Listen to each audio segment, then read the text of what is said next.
Welcome to the VokeMe YouTube channel. The Minimal Phone is a smartphone that runs a full version of Android on an e-paper display. It has a 35-button keyboard that appeals to a wide range of users, including those looking to reduce smartphone addiction and regain focus. It can also be used as a portable ebook reader. The Minimal Look. The Minimal Phone is a slap-style phone. However, unlike modern slap-style phones, this one is a bit wider because you have to hold it with both hands. The reason for this is the physical keyboard built into the phone body. The QWERTY keyboard layout stretches from end to end, with a long spacebar separating the symbol and emoji buttons, giving you a total of 35 keys. I found the keyboard to work quite well. It has a satisfyingly tactile click to it. The symbols are easy to read, and I prefer the square buttons over the round ones. Design the Minimal Phone is, in a nutshell, an e-paper Android-based BlackBerry. On the front of the phone is a 4.3-inch display and a physical keyboard with 35 keys. Between the two screens are three old-school capacitive buttons for returning to the home screen, going back to the previous screen, and opening recent apps. The phone has all the ports and buttons you would expect from a phone released a few years ago, including a micro SD card slot and a headphone jack. On the right side is the power button, which also doubles as a fingerprint scanner. On the left side are two volume buttons, an e-paper refresh button between them, and a SIM card tray with a micro SD card slot. On the bottom is the aforementioned 3.5mm headphone jack, along with a USB-C port, microphone, and speaker. There's a 5-megapixel front-facing camera and a 16-megapixel rear-facing camera with flash. Despite the name and small display, this phone doesn't look all that different from modern phones. It measures 5.59 inches tall and 8.6 millimeters thick, thanks to the physical keys that fill the area below the screen. Physical keys I can overlook these dimensions because of the keyboard. My first phone was a Verizon Alias feature phone. My first smartphone was a Kyocera Milano, and then a Kyocera Rise. All three phones feature physical keyboards. The nostalgia I felt when I first heard the Minimal Phone was immediate and intense.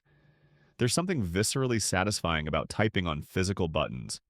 But honestly, I still find myself typing faster on a touchscreen. Over time, as my fingers get used to it over the next few months, that may change.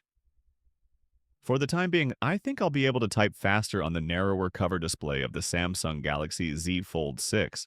It's just not comparable on the larger internal screen of the phone I'm more comfortable with. Much of the problem lies in the alternate character layout. It's tedious to end a sentence with a period and then capitalize the first letter of the next sentence.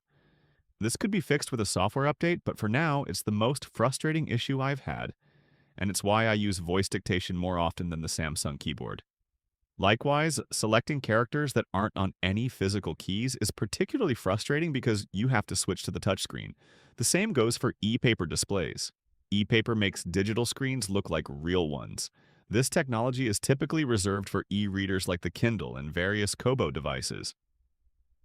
Companies like Books are taking full advantage of the technology, releasing note-taking tablets and full-featured e-paper Android tablets. Camera: the Minimal Phone has a 16-megapixel rear camera and a 5-megapixel selfie camera. The viewfinder is a high-resolution black and white e-ink display, making it hard to see what you're looking at and framing the shot, making it very difficult to take pictures with the camera. It's like looking at a black and white impressionist painting. The phone itself takes color pictures, but you'll need to sync them to a laptop or cloud service to see what they actually look like. Even when exporting pictures, they're mediocre at best and lack detail. Even in bright sunlight, it's hard to see individual branches on a tree.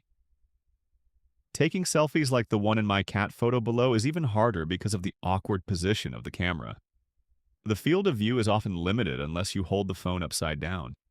While Minimal phones can record video, the results are disappointing and editing is virtually impossible. If you're even remotely interested in taking photos or videos on your phone, I recommend the Pixel 9a for its excellent photo and video capabilities. Software: this phone runs Android 14 and gives you full access to the Play Store, which sets it apart from most other high-end phones. You can install the apps you want. Thanks to the e-paper display, you probably won't want to use most of them. You can log into video platforms and download games, but neither will be satisfying. TikTok and Instagram will be much less appealing. The beauty of this phone is that it still has all the modern-day expectations. You can scan QR codes in public places, continue to use two-step authentication apps, and continue to do mobile banking. When someone sends you a photo or wants to video chat, you can join without having to explain that you have a unique phone. Since Minimal Company is still a young, small team, it's unclear whether customers will receive consistent software updates over time. It was already outdated when it launched. Android 15 has been available since last fall. Battery life. Minimal phones boast amazing battery life. If you use them as little as possible, which is what they are designed to do, you can expect to get a battery life of several days. Since our phones are so ubiquitous, we've started to think of battery life as something that can last most of a week rather than most of a day.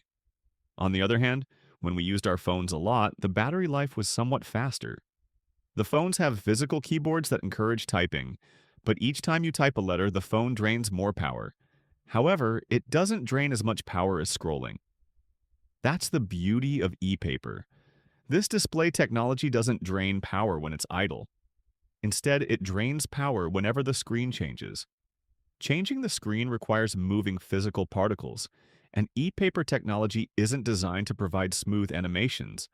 So the rapid screen refresh required to depict typing and scrolling takes a much bigger bite out of battery life than other phones. As a result, when used heavily, minimal phones can revert to being phones that last only a day or two.